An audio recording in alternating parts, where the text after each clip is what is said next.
Good evening and welcome. Tonight we will be going over the brief history and geography of BA in Angola. I've got Topple the elephant here because they'll be making an appearance at the end of this episode to make some nice ASMR sounds for you guys. Because, to be honest, I don't really have much for you about this region, and I will explain why that is toward the end of the history section. But a quick note in that the last Angola episode I did, I completely mispronounced this region. One of the consequences I have growing up surrounded by Mexican Spanish speakers is that my Portuguese is absolutely horrendous. So I see this and I see Benguela, but it's actually Benguela. When someone corrected me, I was like, oh, of course it is, obviously, because they speak Portuguese in Angolan. So my bad. This is Benguela. Which, makes me second guess everything I say in Angola to make sure I'm not coming from a Spanish mindset, I'm coming from a Portuguese mindset. So the capital of BA, I believe, is pronounced Cuito, based on the various spellings. I've seen it spelled all kinds of different ways and various accents on these letters. I believe it's Cuito right there.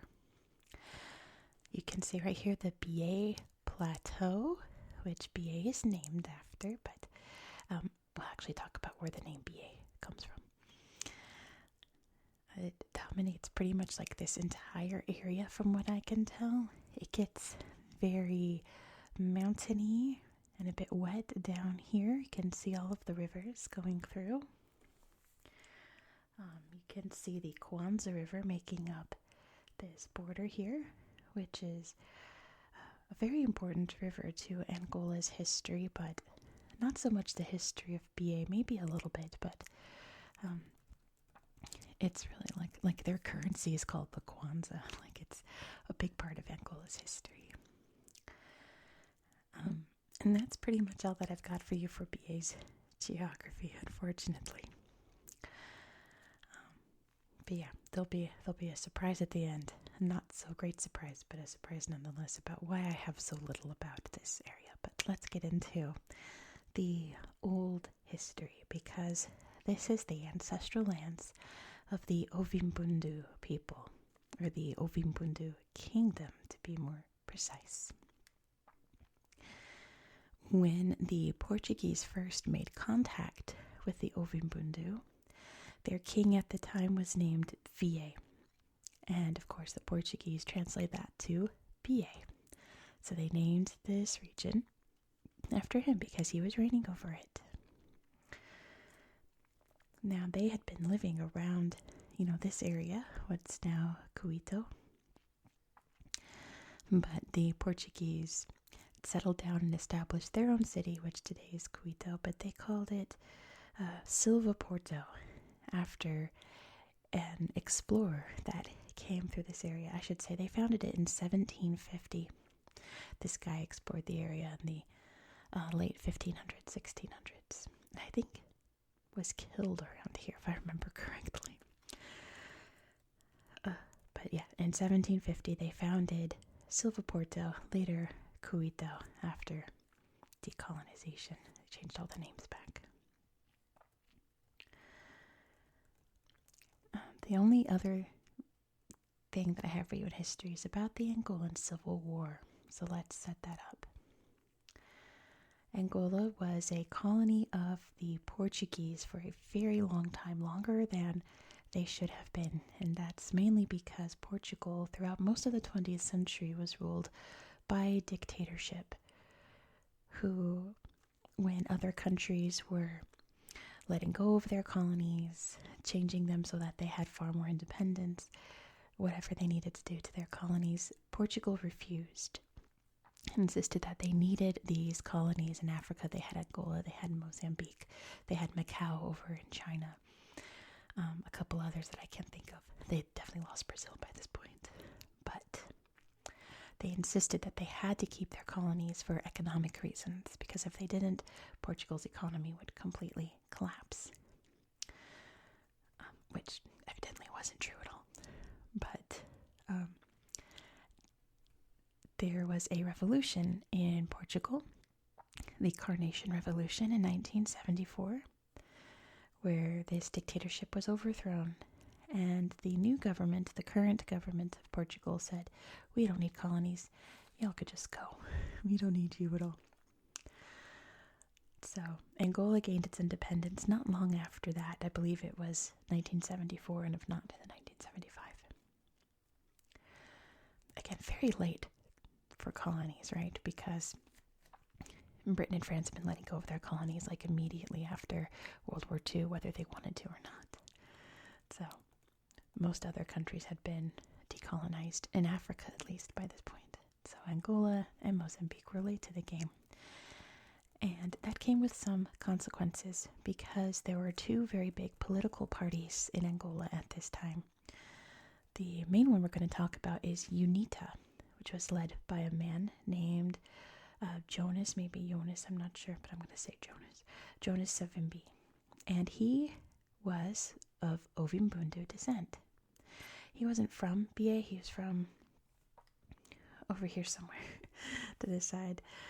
But yeah, he was of Ovimbundu descent, so he had a lot of support here in BA. UNITA was, I think today we would say socialist, but it was very Western-leaning, anti-communist, which the Americans were very supportive of. The opposition was the MPLA, which was very communist. They were like Marxist-Leninist. They were like very extremely communist, so the Soviets really supported them.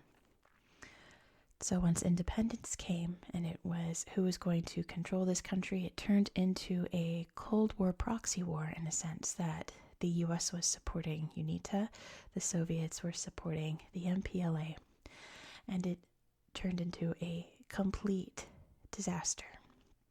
Civil War had broken out in 1975. It lasted until 2002.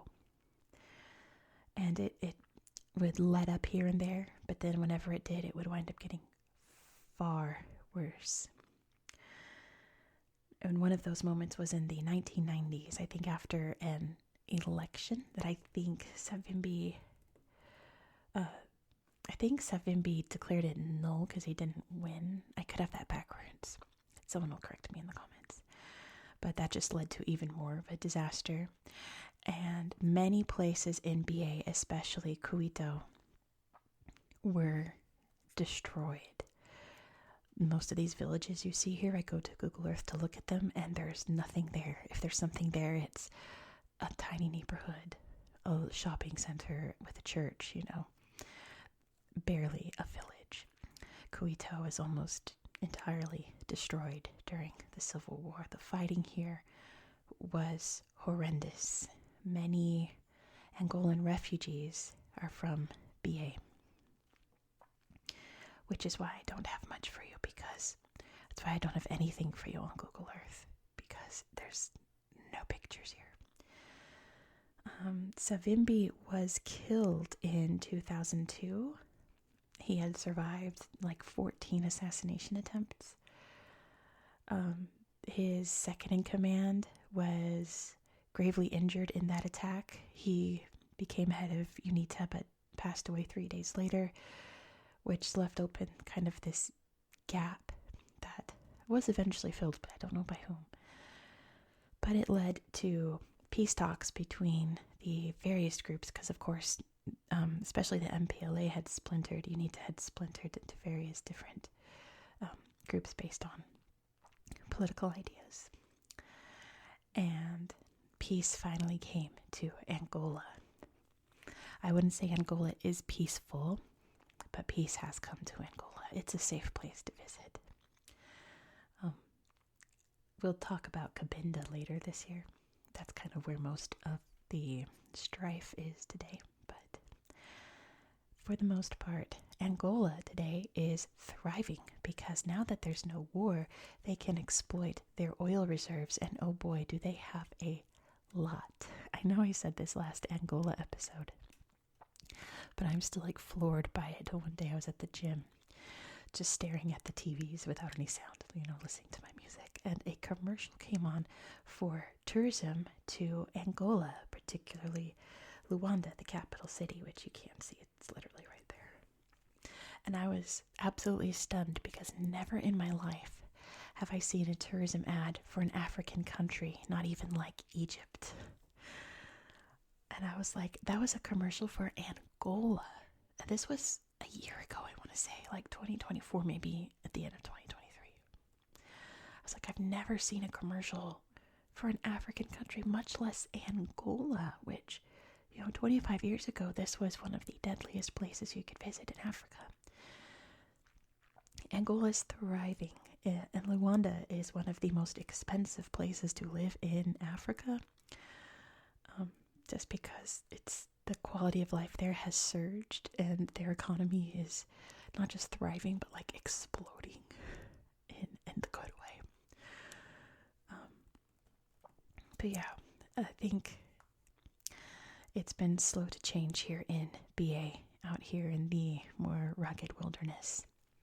It's a bit harder to rebuild, but rebuilding has happened. Kuito is mostly rebuilt at this time, but no one has really gone and taken pictures there. So if you're in the neighborhood, if maybe you are visiting Luanda and want to update Google for all of us, head on down to beautiful BA. It seems very pretty. It seems very kind of rugged. It's lots of farmland from what I can tell, and just wild open areas. So surely there's a way to explore it and take photos.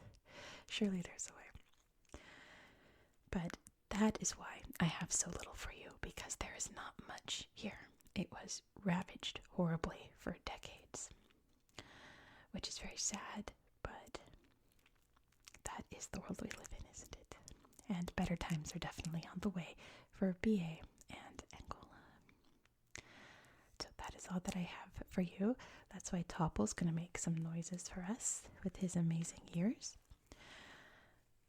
I'm not sure if there are elephants in BA, but I wouldn't be surprised if there was, since it's so wild, and Angola does have its fair share of elephants. I wouldn't be surprised if they wander around a bit. So I'm going to go like this into the microphone and wiggle his little ears for you. And brush his trunk along the microphone. And rub his little feet on the microphone too. So let's go get into that. Thank you so much for watching. If you enjoy this style of content, please consider subscribing, because next we're going to India. So you bet there's going to be tablet time. We go on Google Earth and look around. There's UNESCO sites to look at. One of them being one of the most sacred places in all of Buddhism. You're not going to want to miss it, so be sure to subscribe so you won't miss out. Don't forget to give this a thumbs up and drop me a comment down below. Countries in Africa perform the worst on my channel. Nobody wants to watch nowhere places in Angola, I suppose. So liking and commenting will really help push this video out. I'd appreciate it very much. I hope that you found this video relaxing and educational. And I hope that you have a good night.